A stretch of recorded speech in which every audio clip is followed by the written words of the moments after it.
नमस्कार दोस्तों, GK with विशाल में आपका स्वागत है। आज हम आपके लिए लेके आए हैं प्रीवियस ईयर का पार्ट नंबर 5। ठीक है, इससे पहले हमने 4 पार्ट करा दिए हैं और ये क्या है, पार्ट नंबर 5 है। हर साल जो रिपीट होते हैं ना क्वेश्चन, वो हम लेके आ रहे हैं। ठीक है दोस्त, चलिए स्टार्ट करते हैं। हमारा आज का क्वेश्चन है हमारे पास, निम्नलिखित में से कौन सी नदी शिवालिक पर्वत श्रृंखला से नहीं निकलती है? शिवालिक पर्वत जो अपनी ये शिवालिक पर्वत श्रृंखला कहां पर है? अपने शिवालिक की पहाड़ियों के पास। ठीक है, तो कौन कौन सी होगी? यमुना नदी निकलती है। ठीक है, इसमें से बताना है कौन सी नहीं निकलती, तो ऑप्शन नंबर सी रहेगा। यानी कि जो गग्गर नदी है ना, ये निकलती। सरस्वती, यमुना और मरकंडा, ये तीनों नदी शिवालिक की पहाड़ियों से निकलती हैं और गग्गर नदी नहीं निकलती। तो option number C, sorry Yamuna नहीं निकलती। ठीक है, यमुना कहां से निकलती है? यमुनोत्री से, यमुनोत्री की पहाड़ियों से निकलती है। बाकी गग्गर, सरस्वती और मरकंडा शिवालिक की पहाड़ियों से। ठीक है, क्वेश्चन नंबर 176, अंतरराष्ट्रीय सौर ऊर्जा मुख्यालय, ठीक है, किस नगर में स्थापित है? अब ये है ऑप्शन नंबर ए रहेगा। ऑप्शन नंबर ए गुरुग्राम में। गुरुग्राम हरियाणा का दिल्ली से लगता हुआ, ठीक है, जिला है। इसके अंदर क्या है? अंतरराष्ट्रीय मतलब इंटरनेशनल सौर ऊर्जा का हेडक्वार्टर है यहाँ पर। ठीक है, तो कहां पर? गुरुग्राम में। और इसकी इंपॉर्टेंट बात क्या है? अंतरराष्ट्रीय सौर ऊर्जा के मुख्यालय का उद्घाटन गुरुग्राम के नरेंद्र मोदी द्वारा 2016 में किया गया था। और इसके दौरान फ्रेंच का प्राइम मिनिस्टर आया था, फ्रेंच का राष्ट्रपति, जो हमारे फ्रांस है ना, फ्रांस का राष्ट्रपति आया था। ठीक है, इसका उद्घाटन के दौरान तो 2016 में हुआ था। प्राइम मिनिस्टर मोदी ने करा था और कहा करा था? अपने गुरुग्राम के अंदर। नेक्स्ट अपने पास है, सोनीपत जिले के खेड़ी गुज्जर गांव में कौन सा तीर्थ है? सोनीपत तो अपना जिला है, गांव है अपना खेड़ी। तो इस गांव में गुज्जर गांव का कौन सा तीर्थ है? तीर्थ बताना है, तो ऑप्शन नंबर रहेगा डी, सतकुंबा तीर्थ। ठीक है, सतकुंबा तीर्थ अपना कहां है? सोनीपत में है। और कौन से गांव में है? खेड़ी गांव में है। ये सारे क्वेश्चन इंपॉर्टेंट है, रिपीट होते हैं, हर साल रिपीट होते हैं दोस्तों ये। ठीक है, निम्नलिखित में से कौन सी नदी हरियाणा और उत्तर प्रदेश के मध्य सीमा बनाती है? अब देखो, यूपी और हरियाणा की कौन सी नदी है? बिल्कुल इजी क्वेश्चन है और सबको पता है, यमुना नदी बनाती है। तो ऑप्शन नंबर सी रहेगा। यानी कि यमुना ऐसी एक नदी है जो बॉर्डर पे चलती है, हरियाणा के और उत्तर प्रदेश के बॉर्डर पे चलती है। कौन सी? यमुना नदी। साहिबी नदी पूछने की बात करें तो आप कहोगे दक्षिण की तरफ, यानी कि अपना जो रेवाड़ी महेंद्रगढ़ है ना, उस तरफ चलती है साहिबी नदी। और अपने पूछने की बात करें सरस्वती, ये तो लुप्त ही हो चुकी है, नाम की बची है बस। ये अपने कहां से जाती है? जो अपने ये अपना पंचकुला के आसपास की जो पहाड़ी है ना, उधर से आती है, नाम की बची है, तो खत्म ही हो चुकी है। नेक्स्ट अपने पास है, हरियाणा के लोकसभा सीटों की कुल कितनी संख्या है? लोकसभा सीट, ठीक है, लोकसभा सीट की संख्या बतानी है। वेरी इंपॉर्टेंट है और इजी भी है। तो ऑप्शन नंबर 10 लोकसभा सीटें हैं। अगर पूछने की बात करें तो विधानसभा सीटें कितनी है? 90 यानी कि एमएलए की सीटें। और लोकसभा होती है एमपी की, मेंबर ऑफ पार्लियामेंट। तो 10 है मेंबर ऑफ पार्लियामेंट की और 90 है इसकी अपना member of legislative assembly, MLA की। और उन 90 में से ना 17 रिजर्व सीट है, 17 है रिजर्व सीट। रिजर्वेशन है एससी एसटी के लिए और वुमेन्स के लिए। ठीक है, नेक्स्ट है मेरे प्यारे दोस्तों, कुरुक्षेत्र जिले में चीनी मिल किस स्थान पर है? कुरुक्षेत्र के अंदर है चीनी की मिल है, वो बताने किस स्थान पर है? वो है ऑप्शन नंबर ए। ये जो शाहबाद है ना कुरुक्षेत्र, ये करनाल के बिल्कुल पास ही पड़ता है। ठीक है, तो अब लगभग 30 किलोमीटर पड़ता होगा बस। तो शाहबाद के अंदर क्या है? चीनी की मिल है, लेकिन कौन से जिले में आता है? कुरुक्षेत्र के अंदर। हड़प्पा संस्कृति से संबंधित राखी गढ़ी किस जिले में? वेरी इंपॉर्टेंट है, राखी गढ़ी सबसे बड़ा है हड़प्पा का। हड़प्पा है ना, हड़प्पा सिविलाइजेशन थी दोस्तों। तो वो सिविलाइजेशन के अंदर है ना 5 से 6 इंपॉर्टेंट इनके जो ये है अपने राखी गढ़ी जैसे है ना, राखी गढ़ी हिसार के अंदर है, सबसे बड़ा है राखी गढ़ी हिसार के अंदर। तो हड़प्पा में खोजे गए स्थल थे और पुराने टाइम के लोगों ने इनको खोजा और खोज के बताया भाई यहाँ हड़प्पा सिविलाइजेशन रहती थी। तो उनमें से राखी गढ़ी एक है और जो है हिसार के अंदर है। Option number D Hisar. ठीक है, पिंजौर में स्थित गार्डन का क्या नाम है? वेरी इंपॉर्टेंट क्वेश्चन है। पिंजौर में स्थित ये गार्डन के बारे में, आम के मेले के बारे में क्वेश्चन पक्का आता है, हमेशा आता है। पिंजौर में स्थित गार्डन का क्या नाम है? इसका नाम है यदुवेंद्र गार्डन। ठीक है, ये रहा option number A, Yaduvendra garden इसका नाम है। करण लेक गार्डन की बात पूछ ली जाए, ये करनाल के अंदर है। ठीक है, अपने जो करनाल के अंदर करण राजा थे ना, उनके नाम से बनाई गई है करण लेक। ठीक है, इसमें यहाँ पर स्नान करते थे करण राजा, तो उनके नाम से है। और पूछ ले रोज गार्डन, रोज गार्डन है चंडीगढ़ के अंदर। ठीक है, चंडीगढ़ के अंदर रोज गार्डन है। सुल्तानपुर पूछ ले तो गुरुग्राम के अंदर है। कहां पर बताओगे? गुरुग्राम के अंदर भी एक सुल्तान नेशनल पार्क है, वो है। लेकिन हमसे पूछा था यदवेंद्र गार्डन पंचकुला वाला, ऑप्शन नंबर ए। नेक्स्ट अपने पास है मेरे प्यारे दोस्तों, हरियाणा में परंपरागत सिर पर पहनी जाने वाली पगड़ी को क्या कहते हैं? सिर पर पगड़ी पहनते हैं ना, उसको पूछा क्या कहते हैं? उसको बोलते हैं खंडवा। अगर पगड़ी की बात करें तो बोलेंगे खंडवा। पुराने बुढ़े लोग पहनते थे ना, पुराने गांव में एक चौधरी होता था, उस चौधरी को बोलते थे, वो चौधरी को अपना सिर पे खंडवा बांध के रखता था, तो ये खंडवा कहते थे इसको, जो सिर पर पहनते थे। अगर पूछ ले टोपी, तो टोपी भी सिर पर पहनी जाती है। ठीक है, और तोड़ा, तोड़ा तो सबको पता है पैर में पहना जाता है, लेडीज द्वारा पहनते हैं।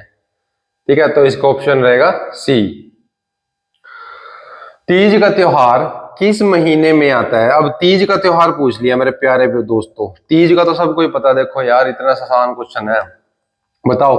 कार्तिक महीने तो आएगा नहीं, कार्तिक कौन सा होता है? अक्टूबर का होता है, जिसको कातक बोल देते हैं, तो कार्तिक का हो गया अक्टूबर में। बैसाख हो गया बैसाखी, जो अप्रैल में आता है। अप्रैल गया, अक्टूबर गया, एलिमिनेशन करो दोस्तों। अब बचा सावन और फागुन।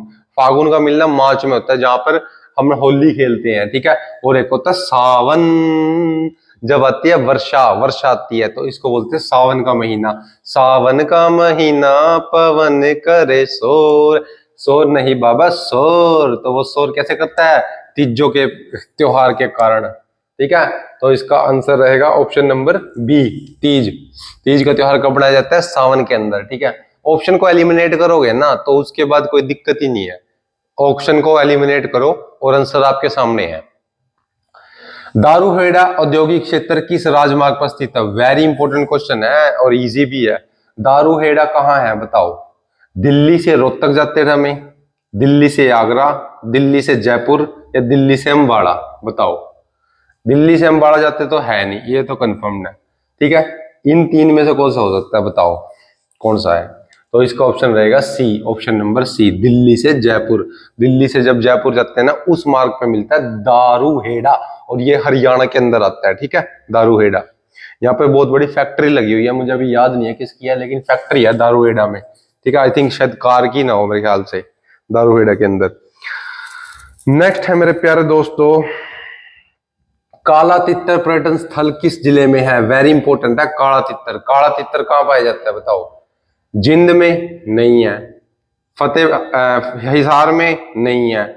ठीक है, और बचा क्या? फतेहाबाद और सिरसा। ये फतेहाबाद और सिरसा लगते हैं आपस में, क्या इनमें है काला तितर? नहीं है। तो बताओ कहाँ है काला तितर? इनमें ही है, ऑप्शन नंबर डी, ये रहा सिरसा।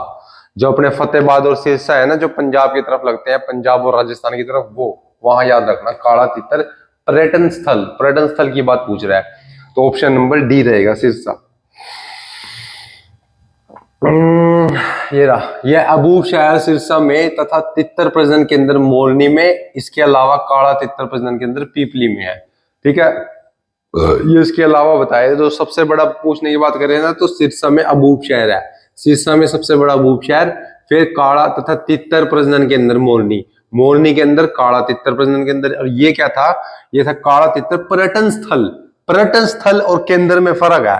पर्यटन स्थल होगा जहां लोग घूमने आते हैं, तो ये लोग घूमने आते हैं कहां? सिरसा में। लेकिन ये है काला तितर प्रजनन केंद्र, जहां काला तितर को करा जाता है, नया पैदाइश होती है उनकी, प्रजनन होता है उनका। ठीक है, तो वो कहाँ है? ये रहा, वो है मोरनी में। और प्रजनन केंद्र कहाँ है इसका? इसका काला तितर का पीपली में। ठीक है, तो ये है सारा सिस्टम। सबसे बाद में गठित जिला कौन सा है? सबसे बाद में गठित जिला सबको पता होगा, तो 2016 में सबसे लास्ट हुआ था गठित जिला, बताओ। पलवल हुआ था, ऑप्शन नंबर ए रहेगा इसका। ठीक है, ऑप्शन नंबर ए। ठीक है, मेवात हुआ था, ये भी पहले हुआ था 2005 में हुआ था मेवात। ठीक है, कैथल तो बहुत पहले हुआ था, पंचकुला भी पंचकुला हुआ था 1995 में, 1995 में पंचकुला हुआ था। लेकिन जो ये ए है ना, ए सबसे लास्ट में 2016 में हुआ था पलवल। ठीक है दोस्तों, नहीं 2016 में चरखी दादरी हुआ था, सच्ची चरखी दादरी हुआ था। तो पलवल है ना जो अपना, ये हुआ था 2008 में। तो इन चारों में से पलवल आएगा, ए आंसर। हरियाणा में 1857 कहाँ गया, हरियाणा में 1857 की क्रांति का बीज कहां से शुरू हो गया था? 1857 की क्रांति थी जब सब ने कहा था भाई अब तो अंग्रेजों से तंग आ गए हैं, अब इनसे छुटकारा पाना पड़ेगा। तो इसकी शुरुआत कहाँ हुई थी वो बताना है दोस्तों। वैसे तो मेरठ में हुई थी, लेकिन यहाँ पर हमारा नारनौल आंसर है, नारनौल ऑप्शन नहीं है सच्ची, ये रहा अम्बाड़ा छावनी, क्योंकि हरियाणा के अंदर बताना है ना। देखो यूपी में तो मेरठ से स्टार्ट करेंगे भाई, मेरठ से स्टार्ट करी थी। जो हरियाणा में पूछने की बात करें तो आप बोलोगे अम्बाड़ा छावनी, ऑप्शन नंबर बी। अम्बाड़ा छावनी में ही तो हुआ था। देखो अम्बाड़ा छावनी क्या थी, उस टाइम अंग्रेजों ने छावनी बना रखी थी। ठीक है, यहाँ पर पुलिस वाले ये जो फौजी थे ना, मतलब पुलिस वाले थे उस टाइम तो अंग्रेज, तो वो रहा करते थे इस अम्बाड़ा छावनी में, तो वहां से ही स्टार्ट कर दी थी। ठीक है, और 1857 की क्रांति स्टार्ट क्यों हुई थी? क्योंकि देखो जो जो इंडियन पुलिस वाले भर्ती थे ना, उसकी गोलियों में ना सुअर का और गायों का चर्बी होती थी ना, उससे खोल बना दिया था। मतलब गोली के अंदर वो यूज करते थे सुअर और गाय की चर्बी, जिसके कारण से हिंदू मुस्लिम सारे दुखी हो गए थे भाई इतना ज्यादा वो, क्योंकि है ना उस छर्रे को ना मुंह से खोलना पड़ता था, मुंह से खोल के ऐसे तोड़ना पड़ता था। तो उनके मुंह में सुअर और ये गाय जाएगी, लेकिन वो तो उनकी क्या है, वो तो उनकी माता थे, वो उनको पूछते थे। तो इस करके वो 1857 की क्रांति का कारण बना था। ठीक है, हरियाणा में हर्षवर्धन कालीन ताम अम्र मुद्राएं कहां से प्राप्त होती है? मतलब हर्षवर्धन के टाइम की हैं कौन सी मुद्राएं हैं? कालीन ताम्र मुद्राएं, ताम्र मुद्राएं हर्षकालीन के टाइम की कहां से मिलती है बताओ? इसका रहेगा ऑप्शन नंबर ए, सोनीपत से। तो सोनीपत में मिलती है हर्षवर्धन। हर्षवर्धन कौन था? हर्षवर्धन एक तकड़ा राजा था हिंदू, जिसका जो राज्य कवि था कौन था? बाणभट्ट। बाणभट्ट था हर्षवर्धन का, और इसने 3 किताब लिखी थी, हर्षचरिता और कादम्बरी और एक और थी, ये 3 किताब इसने लिखी थी। ठीक है, हर्षवर्धन के बाणभट्ट ने। ठीक है, और वही पूरा तगड़ा राजा था हर्षवर्धन। ठीक है, और इसका भाई था कौन था? राज्यवर्धन, और इसका जो पिता था वो कौन था? प्रभाकर वर्धन। वो थे इसके पिता और इसके भाई। और इसका जो जीजा था वो भी इन तीनों को मार दिया था, लड़ाई में मार दिया था, तब जाके खाली हर्षवर्धन बचा था। तो इसने बदला लेने के लिए फिर पुलकेशिन द्वितीय को पिटा था। पुलकेशिन द्वितीय कहाँ का राजा था? उड़ीसा, उड़ीसा के आसपास का उसका राजा था। पुलकेशिन द्वितीय को इसने मारा था हर्षवर्धन ने, तब जाके इसने राज स्थापित किया था। ठीक है, हरियाणा के प्रथम गैर कांग्रेसी मुख्यमंत्री कौन थे? मतलब कांग्रेस का नहीं था ये, हरियाणा का प्रथम गैर कांग्रेसी मुख्यमंत्री, यानी कांग्रेस का नहीं था। ठीक है, शुरू में कांग्रेस ही था, जब 1947 में देश आजाद हुआ उस टाइम कांग्रेस ही तो थी, सारे कांग्रेस के बनते थे। लेकिन ये गैर कांग्रेसी था, option number D, Rao Virendra Singh. जो राव वीरेंद्र सिंह था ना, एक गैर कांग्रेसी था। ठीक है, चौधरी चरण सिंह कृषि विश्वविद्यालय किस नगर में स्थित है? यानी कि CDLU की बात हुई है, वेरी इंपॉर्टेंट है। देखो चौधरी से सी, ठीक है, और दी से क्या है? चौधरी दीनदयाल। ठीक है, चरण सिंह। ठीक है, उसके बाद क्या है? CDLU, यू से यूनिवर्सिटी। ठीक है, तो ऐसे इसकी डेफिनेशन बनती है। तो चौधरी चरण सिंह कृषि विश्वविद्यालय रहेगा हिसार के अंदर। कहाँ रहेगा? हिसार के अंदर। इसका ऑप्शन रहेगा D, option number D, Hisar के अंदर रहेगा। ठीक है, करनाल में पूछ ली जाए तो कल्पना चावला यूनिवर्सिटी है। ठीक है, रोहतक में पूछ ली जाए तो कौन सी है? MDU है। ठीक है, महेंद्रगढ़ में पूछ ली जाए तो बताओ, ये अपने कमेंट में बताना आंसर। चौधरी चरण सिंह कृषि विश्वविद्यालय, कृषि के ऊपर है सारी। ठीक है, कृषि के ऊपर डिपेंड है। विश्वविद्यालय की स्थापना कब हुई थी? 1970 में हुई थी। ठीक है, 1970 में 2 फरवरी को। और सबसे पुरानी पूछ ली जाए हरियाणा की, बताओ कौन सी है? सबसे पुरानी 1956 में हुई थी, कुरुक्षेत्र यूनिवर्सिटी। ठीक है जी। सिरसा का मजियाना परियोजना किस मिशन के तहत आती है? सिरसा की मजियाना, सिरसा में है ये परियोजना, ये आती है, बताओ किसके तहत है? ऑप्शन नंबर ए, किसके है? बागवानी, बागवानी के तहत आती है सिरसा की मजियाना परियोजना। ठीक है जी। नेक्स्ट अपने पास आता है क्वेश्चन नंबर 194। सर्पदमन, सर्पदमन हरियाणा को किस प्राचीन नगर का नाम करा जाता है? देखो सर्पदमन है ना, एक एक हवन किया कराया था सर्पदमन, मतलब इसमें सारे सांप आके पड़ गए थे, ठीक है, हवन में, और वो मर गए थे आगे, क्योंकि जो इसके पिता थे ना, सर्पदमन जिसने कराया था, उसके पिता को सांप ने काट लिया था। उसका नाम याद नहीं आ रहा है मेरे को। इसके सर्पदमन जिसने कराया था, उसके पिता का सांप ने काट लिया था, तो सारे सांप आगे हवन में आके मरने लगे थे। तो ये कहां पर हुआ था, ये बताओ। सफिद्दो, सिरसा, सोना, सोनीपत, ये होता ऑप्शन नंबर डी, सफिद्दो के अंदर। ठीक है, ऑप्शन नंबर डी रहेगा इसका। कौन हुआ था? Option number D. नेक्स्ट अपने पास है हरियाणा में लिबर्टी जूते कहां बनते हैं? ये तो बहुत आसान है दोस्तों, सबको पता है। इसका आंसर रहेगा option number D, Karnal. Karnal के अंदर लिबर्टी के जूते पाए जाते हैं, और लिबर्टी का शोरूम भी करनाल में है सबसे बड़ा, और इनका घर लिबर्टी वालों का भी करनाल में है। जो सबसे आगे रेलवे रोड है ना करनाल के अंदर, उसमें है। यहाँ पर एक महिला का कॉलेज भी है, सुना होगा आपने, गवर्नमेंट कॉलेज फॉर गर्ल्स। उसके थोड़ी सी आगे निकलोगे ना, 50 मीटर में ही इनका लिबर्टी वालों का घर होता है। च्यवन ऋषि की स्मृति में मेला किस पहाड़ी पर लगता है? देखो च्यवन ऋषि हुआ करते थे, जिसके नाम से च्यवनप्राश भी बनाया गया है, ठीक है, और इनकी याद में मेला लगता है। कौन सी पहाड़ी पे लगता है बता? इसका आंसर रहेगा ऑप्शन नंबर बी, डोसी की पहाड़ियां दोस्तों, डोसी की पहाड़ियां, डोसी की पहाड़ियां रहेगा इसका आंसर, ठीक है। तो च्यवन ऋषि का मेला कहां लगता है? डोसी की पहाड़ियां, ऑप्शन नंबर बी। नेक्स्ट है 1857 में स्वतंत्रता संग्राम में बल्लभगढ़ के किस राजा का बलिदान था? देखो बल्लभगढ़ में ना, बल्लभगढ़ में सबको पता है दिल्ली के पास लगता है, ठीक है, दिल्ली के पास लगता है, और बल्लभगढ़ में है ना एक मेट्रो स्टेशन भी है, और उसके बाद आता है राजा नहर सिंह, राजा नहर सिंह मेट्रो स्टेशन। तो बल्लभगढ़ फिर राजा नहर सिंह आए दोनों नाम। तो जहां पे भी ये दोनों नाम है ना, बल्लभगढ़ का नाम सुनते ही आपको क्या लगाना है? Nahar Singh, option number C. तो यहां नाहर सिंह ने इसका नेतृत्व किया था।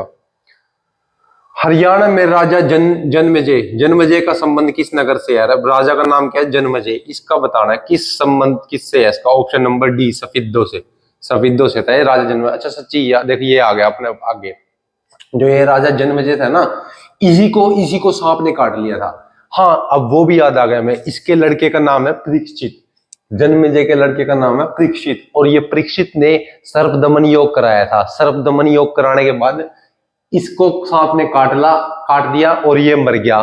तब उसने सर्पदमन योग कराया परीक्षित ने, और सारे सांप को मार गिराया। तो वो कहा था सफिद्दो में, ठीक है, ऑप्शन नंबर डी, सफिद्दो। हरियाणा में कुल कितने प्रशासनिक मंडल है? मंडल, बीडी के मंडल याद रखना, बीडी के मंडल कितने हैं? 6 है, ठीक है। ऐसे तो याद करते नहीं, ट्रिक से करानी पड़ती है जीके आपको, तो याद रखना बीडी के मंडल कितने। आपने आपके आपके ताऊ ने कितने बीडी के मंडल पिए? 6, ऐसे याद रखो, ठीक है। Option number A. आपसे कोई भी पूछे क्या बोलोगे? आपके ताऊ ने कितने बीडी के मंडल पिए बोलो, तो आप क्या कहोगे? मेरे ताऊ ने तो 6 बीडी के मंडल पी लिए। तो तो आपके ताऊ ने कितने पी लिए? 6 बीड़ी के मंडल पी लिए। तो मंडल कितने? 6 है, ठीक है, ट्रिक है ये मेरे दोस्तों। क्वेश्चन, हरियाणा के किस जिले की सीमा भारत के अन्य किसी राज्य से स्पर्श नहीं करती? अब हरियाणा की जिला, हरियाणा जिला है अपना, सीमा बतानी है, नहीं करती। Rohtak, option number A, Rohtak अपना सेंटर में है दोस्तों, उसकी किसी भी दूसरे राज्य से सीमा नहीं लगती। तो ऑप्शन नंबर ए रहेगा। यमुनानगर की है, यमुनानगर की लगती है अपनी हिमाचल के साथ, ठीक है। उसके बाद क्या है, ये रहा भिवानी, भिवानी की लगती है राजस्थान के साथ, ठीक है। रोहतक, रोहतक की किसी के साथ नहीं लगती, ऑप्शन यही है। रेवाड़ी बचा, रेवाड़ी, रेवाड़ी की बताओ किसके साथ लगती है? रेवाड़ी की लगती है राजस्थान के साथ। तो ऑप्शन को एलिमिनेट करो, आंसर आपके सामने। हरियाणा के लौह पुरुष के नाम से कौन जाना जाता है? लौह पुरुष, लोहा, पहले भी बताया था आपको, लोहा ऐसे मजबूत रहता था। बताओ, इसका रहेगा ऑप्शन नंबर सी, बंसी लाल। बंसी लाल, माँ का लाल था, ऐसे लोहे की तरह मजबूत रहता था, बंसी लाल। तो हरियाणा का लौह पुरुष कौन? बंसी लाल, बंसी बजाता था लोहे की, ऐसे याद रखो, ले ट्रिक बताता हूं। बंसी लाल बंसी बजाता था लोहे की, बंसी लाल बंसी बजाता था लोहे की, तभी उसका नाम पड़ा लौह पुरुष, ठीक है दोस्तों। कुरुक्षेत्र स्थित बिंडला मंदिर किस सरोवर के निकटम है? अब बिंडला मंदिर पूछा किस सरोवर के निकटम है, बताओ। ऑप्शन नंबर बी, यानी कि ब्रह्म सरोवर। कुरुक्षेत्र के अंदर ब्रह्म सरोवर। आजकल गीता जयंती चल रही है, अब चल रहा है नवंबर, तो नवंबर से लेके 15 नवंबर से लेके 5 दिसंबर तक गीता जयंती चल रही है। बड़ा देख के आओ, एक नंबर की चीज है। और वहीं पे ये ब्रह्म सरोवर है। तो वो बिड़ला मंदिर भी कहाँ है? बिड़ला मंदिर कहाँ है? ब्रह्म सरोवर के पास। नेक्स्ट अपने पास है मेरे प्यारे दोस्तों क्वेश्चन नंबर 205। कोहिनूर पत्थर में संपादक कौन से स्वतंत्रता सेनानी थे? ये कोहिनूर पत्थर है, इसके संपादक बताना है। संपादक कौन थे इसके, कोहिनूर के? इसका था ऑप्शन नंबर ए, अपना कौन है? बाल मुकुंद गुप्ता। ठीक है, तो कोहिनूर, कोहिनूर से याद रखना बाल मुकुंद गुप्ता। तो कोहिनूर देखो, बच्चे होते हैं बाल, इसकी ट्रिक बताता हूँ। बाल, बाल क्या होते हैं? बच्चे। और बच्चे क्या करते हैं? कोहिनूर ही तो होते हैं। बड़े होते होते उनकी शक्ल बदल जाती है, हालात बदल जाते हैं, ठीक है। लेकिन जो बच्चे होते हैं वो क्या है? बाल, बच्चे बिल्कुल कोहिनूर जैसे होते हैं। तो कोहिनूर जैसे कौन है? बाल मुकुंद गुप्ता। ठीक है जी। कोहिनूर समाचार पत्र लाहौर पाकिस्तान के बाल मुकुंद गुप्ता ने सन 1888 ईस्वी में निकाला था। 1888 की बात है। उर्दू भाषा में था। कौन सी था? उर्दू भाषा। देखो लाहौर में है पाकिस्तान में, तो उस टाइम उर्दू भाषा ही चलती थी 1888 में। और बाल मुकुंद गुप्ता ने भारत प्रताप और भारत मित्र नामक समाचार पत्र भी निकाला था। तो ये इंपॉर्टेंट है बस अपना कोहिनूर। तो कोहिनूर कौन है? बच्चे जैसे होते हैं, तो बच्चा कौन है? बाल, बाल मुकुंद गुप्ता। हरियाणा की टांगरी नदी का उद्गम स्थल बताना है। टांगरी नदी, टांगरी, टांगरी, बताओ। ऑप्शन नंबर डी, मोरनी की पहाड़ियां। देखो मोरनी की पहाड़ी ऐसे ही आती है हरियाणा के अंदर, तो सारी नदियां मोस्टली। और बाकी थोड़ी बहुत ही एक दो नदी है कि साहिबी नदी है, वो साउथ की तरफ से आती है। नहीं, हाँ इधर ये अपना, हाँ साउथ की तरफ से आती है। लेकिन जो अपना मेवात ये है, जो क्या नाम है, ये मोरनी की पहाड़ियां, मोरनी की पहाड़ियां से निकलती है मोस्टली सारी नदी। अपनी सरस्वती होगी, मरकंडा होगी, अपनी ये होगी क्या नाम है, ये टांगरी होगी, ठीक है, ये सारी उधर से निकलती है। बस यमुना निकलती है यमुनोत्री से, उत्तराखंड से, ठीक है। और गंगा निकलती है गंगोत्री से, ये याद रखना। नेक्स्ट क्वेश्चन, कौन सा प्रसिद्ध व्यक्ति रोहतक में मोखरा गांव से संबंध है? मोखरा गांव से कौन संबंध रखता है, बताओ। इसका ऑप्शन रहेगा सी, साक्षी मलिक। ठीक है, साक्षी मलिक है, मोखरा गांव की है, इंपॉर्टेंट है और बड़ा पुराना क्वेश्चन है। राष्ट्रीय दुग्ध उत्पादन अनुसंधान संस्थान किस नगर में है? तो पता ही है, राष्ट्रीय होता है नेशनल, नेशनल, और दूध होता है मिल्क। नेशनल डेयरी उत्पादन मतलब national dairy institute of NDRI, research and institute. अनुसंसाधन होता है रिसर्च, और उत्पादन होता है उसको जो उत्पादन करना, दूध का उत्पादन। तो ये होता है NDRI, जिसको बोलते हैं NDRI, national dairy research institute. तो वो कहाँ है? करनाल के अंदर। ऑप्शन नंबर डी रहेगा इसका। सुल्तानपुर पक्षी विहार हरियाणा के किस जिले में है? हरियाणा किस जिले में बताना है? सुल्तानपुर पक्षी, सुल्तानपुर बताओ, सबको पता है तो दोस्तों, गुरुग्राम के अंदर है। ऑप्शन नंबर बी, सुल्तानपुर पक्षी विहार पूछ ले, सुल्तानपुर नेशनल पार्क पूछ ले, ये है अपना गुरुग्राम के अंदर। ठीक है। हरियाणा में गठन के समय कितने जिले थे? हरियाणा के गठन, जब हरियाणा गठन हुआ था उस टाइम थे दोस्तों 7 जिले। ये तो बच्चों का सवाल है, जो तुम पढ़ते हो ना, तैयारी करते हो, सबसे पहले यही पढ़ते हो। हरियाणा गठन के समय कितने जिले थे? 7। दिल्ली की गद्दी पर बैठने वाला अंतिम हिंदू शासक कौन था? सबसे आखिरी हिंदू शासक कौन है, बताओ। राव तुलाराम कोई शासक नहीं था, काटो इसको। मोहन सिंह कोई शासक नहीं था, काटो। बचा हर्षवर्धन, हेमचंद्र। ऐसे ऑप्शन को एलिमिनेट करा करो तो सिस्टम आसान हो जाएगा। ठीक है, जब अब आपको नॉलेज होगी ना, तो आप चीजों को एलिमिनेट करोगे। तो ऑप्शन नंबर बी रहेगा इसका आंसर, हेमचंद्र। हेमू जिसको बोलते थे, हेमू, हेमू था आखिरी राजा। बीहड़ बीहड़ बीरबारा वन्य जीवन अभियान किस जिले में है? बीहड़ बीरबारा, देखो बै बै बै, तीनों बै से आ रहा है, तो इसका आंसर बताओगा बीहड़ बीरबारा। इसका आंसर रहेगा ऑप्शन नंबर बी, जिंद में, जींद। देखो ट्रिक बताता हूं, जय ई द जींद, ठीक है, बी ई र बीर, बीर जींद, आगे एक्सरे, दोनों एक्सरे लग रहे हैं। तो जहां भी आ जाए बीहड़ बीर बारा, तो जींद याद रखना है ऐसे, जैसे जींद बीर। जींद में भी 2 अक्षर हैं, जय और द। बीर में भी 2 अक्षर है, बै और रै, और बड़ी की मात्रा। ठीक है, जींद बीर जींद बीर जींद बीर जींद बीर जींद बीर, हो गया याद। भाई ट्रिक से याद करो जीके को, कुछ भी नहीं है जीके को, और टाइम तो लगता ही है, देखो टाइम तो लगेगा ही। ये नहीं कि 2 महीने तैयारी कर ली तो नौकरी लग जाओगे, भैया 6 महीने, साल, 2 साल, 4 साल कुछ भी लग सकते हैं। ठीक है, तैयारी खींच के रखो। महिला पर्वतारोही जिसने 2 बार माउंट एवरेस्ट को विजयश्री प्राप्त करी, 2 बार महिला चढ़ी थी ये माउंट एवरेस्ट पे, बताओ कौन है? इसका आंसर रहेगा ऑप्शन नंबर, इन दोनों में से है कोई, ए या बी में से? ए है, option number A, Santosh Yadav. Yadav Yadav. अब ट्रिक क्या याद करने की, यादव से याद रखना, ठीक है। यादव कौन थे अपने? श्री कृष्ण जी यादव थे अपने, और वो तो पूरे दुनिया को विजय करते हैं। श्री कृष्ण जी पूरी दुनिया को विजय करते हैं। यहाँ पे तो महिला ने सिर्फ 2 बार माउंट एवरेस्ट विजय करा, तो यादव जी जैसे याद रखना। श्री कृष्ण जी यादव हैं तो पूरी दुनिया इस पे विजय करते हैं, और संतोष यादव हमारी माउंट एवरेस्ट पर विजय करती है। नेक्स्ट है, ये पढ़ लो, रेवाड़ी में रहने वाली संतोष यादव। तो संतोष कहाँ की होगी? रेवाड़ी की, ठीक है। रेवाड़ी यादव माउंट एवरेस्ट पर 1992 और 93, 92-93 की बात है। अब 92-93 की बात है तो उस टाइम कौन था? उस टाइम अपनी ये सरकार आ गई थी, कौन सी कौन सी कौन सी कौन सी थी? कांग्रेस की सरकार, लेकिन खत्म होने वाली थी, क्योंकि बीच में 1996-2000 के आसपास वो आएगी, बीजेपी की सरकार आई एक बारी। तो 92-93 के पास थी, लगातार 2 बार चढ़ाई की थी इनने, रेवाड़ी की संतोष यादव। बस ये थे दोस्तों आज के क्वेश्चन, पार्ट नंबर 5 था। इसके बाद मिलते हैं नेक्स्ट वीडियो में, और पढ़ते रहिए, मुस्कुराते रहिए इसी तरह, और मोटिवेशन को टूटना नहीं चाहिए। वीडियो को देखो 1-2 बार, रिपीटेड क्वेश्चन है, हर बार रिपीट होंगे, ठीक है।